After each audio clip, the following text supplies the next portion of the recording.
What's going on, guys? Calvin with the Kingdom Group at Better Homes and Garden Real Estate with Kenny and Company here in Colorado Springs, Colorado.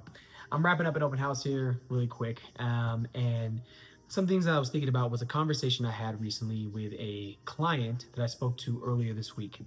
We were discussing putting their property on the market and then buying the next one.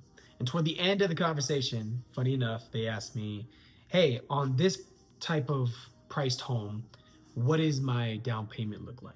And I thought that was a great question. It's good to take those things into consideration, right? Because we want to make sure that they have ample enough funds to be able to purchase the home that we were talking about.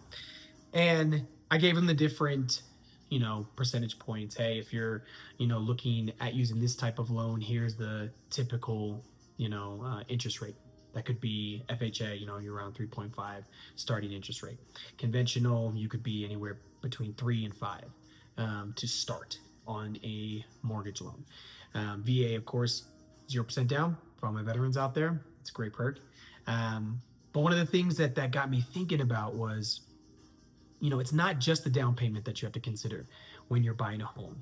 That's not the only expense that you're going to have. And so one of the things I just want to remind you of is to have enough funds for earnest money.